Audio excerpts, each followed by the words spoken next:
Hey everyone, welcome back to the Canadian Real Estate Homefront Podcast. Today we're going to talk about Canada's economy faces a $900 billion mortgage renewal shock. If you are new here, please consider liking and subscribing down below. If you're on the audio platforms, please consider leaving us a rating. And as always, if you're in the Oakville, Burlington, or Hamilton, or even the surrounding areas, reach out to Brooke or myself if you're looking to buy, sell, or lease. There is a link down below where you can get in contact with us. Let's get into this video. Canadian Real Estate Homefront Podcast. Like, there's land everywhere in Canada.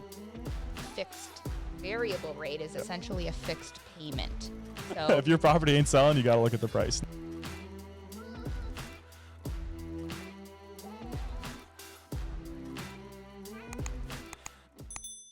This article was put out by the Globe and Mail, and I'm going to add a little bit to it just so you guys understand what's kind of going on in the mortgage market now. It seems like mortgage renewal seems like this crazy buzzword that's going on. So let's get into it. Almost 2/3 of Canadian mortgage holders still face a punishing payment shock over the next 3 years. So between 2024 and 2026, an estimated $900 billion worth of Canadian mortgages, almost 60% of outstanding mortgages are coming due at chartered banks. So basically what this means is that people have locked in at a lower rate during COVID times, and now they need to renew that mortgage at a higher rate. So let's say they locked in at 2%, then they've had 5 years of pay down, and now they're going to have to renew at 6%. So those payment increases can range anywhere from 32% next year to 48% in 2026. It depends on the time and the length of the mortgage that they did took. So just to give you guys an example here of what this could look like. So 5 years ago, if you took out a $600,000 mortgage, which is pretty modest in Canada, let's be honest, especially some of the bigger cities. And if you took that out for a 30-year amortization at 3%, your monthly payment would be $25.24 per month. Today, your new mortgage at 6%, which is where kind of rates are at, would be $34.10. So even after 5 years of pay down, your mortgage has increased nearly $1,000 per month, which is pretty crazy and which is going to be a shock to a lot of people. So what does this kind of mean? So there has been a lot of default kind of fears going on. There has been a few foreclosures, but historically, these are still really low in Canada. It seems that the Canadian real estate market, so far at least, has been quite resilient to these payment increases, but could it get worse? It might. You just never know. But what's kind of happening right now is that overstretched borrowers are actually working with banks to increase that amortization time. So this is what kind of shocked a lot of people, because I was of this camp that the market is going to go down because people aren't going to be able to afford these renewals, especially variable rate holders. But what's happened is the bank has been extending these amortizations, and I've seen some wild ones. I've seen 75-year amortizations. So that just means it would take that individual or that couple 75 years to pay off that mortgage. So you're kind of wondering, is this artificially saving the market? You could say so, but at the end of the day, what matters for these big banks, which is an oligopoly because there's not that many of them, is that people pay their mortgage. They don't want to own homes, especially homes that are at a negative loan to value. So what I mean is that the buyer paid more for the home than it's worth today. And that's happened a lot over the years. And it's not, per se the buyer's fault.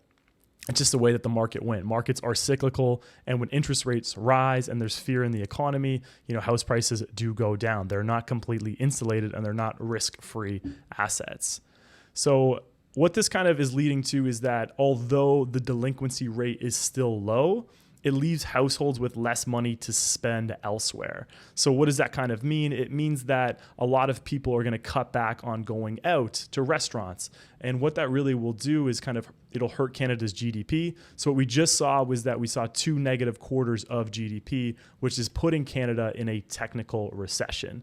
So a lot of people are bracing for this kind of softish, medium-ish landing, but it could be a hard landing. We really don't know. If job losses start creeping up, we did see the employment rate creep up today. It could really lead people to not being able to pay their mortgage. We'll have to kind of see how this plays out. And that's what a lot of buyers are doing right now. Sales are historically low when you look at the Toronto Real Estate Board stats. And that just means that people are kind of digging their heels in and kind of preparing for a rainy day, which rightfully so, you might have to do. You might have to keep some savings around for that reason. Another thing right here is what I'm going to touch upon is the bond market. So I always try to explain this to people because it does feel a little bit more complex than it really is. But Tiff Macklin basically controls the overnight rate, the prime rate. And what that is really connected to is the variable rate. So what we're seeing right now is that Tiff Macklin might actually not need to drop rates himself because the bond market is actually reacting to, what's going on in the economy, what Tiff is saying. So what they did say at their last press release is that they don't need inflation to hit 2% before they start to drop rates. That's what they said. I'm paraphrasing it a little bit, but it was kind of an eye opener for a lot of people to be like, oh, they actually might drop rates sooner. And the bond market reacts to all these different economic indicators. So what we've seen is Canada's 5-year bond is sitting at about 3.8%. It's come down from its high at about 4.458%. So we're seeing the bond market react to what's going on. And remember, the bond market, that 5-year bond, the Canadian bond, is very much connected to the fixed rate. So we really see that reaction time. It's a little bit delayed. It's not as quick as when the overnight rate gets changed and then people get sent their payment increases for their mortgages. But the bond market might do the work for Tiff Macklin and actually bring rates down slowly. And I heard a good analogy from Ron Butler, who's been in this industry a lot longer than I have. He said that rates on the upswing, when they go up, is a lot like taking the elevator. They raise quickly.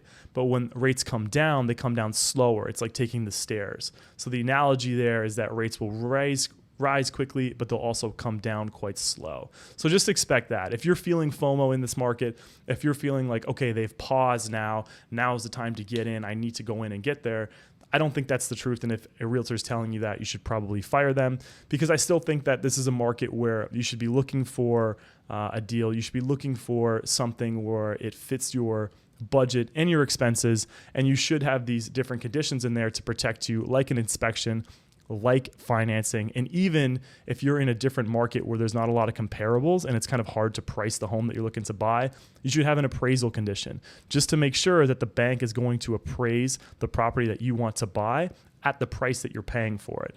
Because people don't really understand this, but say you're buying a property for $600,000 and you go and you purchase it, you remove your financing conditions because you're approved for it. Well, the bank might think that $600,000 property is only worth $550,000, and then that delta of $50K, you need to come up with that money. So just be careful in those situations with these unique properties that they might not get appraised for what you actually believe it's worth or what your agent might think it's worth. You might need to have that appraisal condition in there. So kind of a long story short is the market is slow, but maybe there might be some relief in sight for people who are renewing in the next couple of years as that bond yield is coming down. It might bring a little bit more activity back to the market and a little bit of confidence into the market, but there's still a looming recession in Canada. It is what it is. GDP is slow, unemployment is on the rise, and our economy is contracting, very much to do so with these high interest rates and inflation. Anyways, guys, thanks so much for tuning in. These are just some quick videos when I feel inspired to make them. Again, if you want to book a call with us, you can do so down below. And please support the channel. We really enjoy helping you guys make better decisions and messaging us about all the content that we put out that helps you too. So with that being said, we'll try and see you next week. Take care.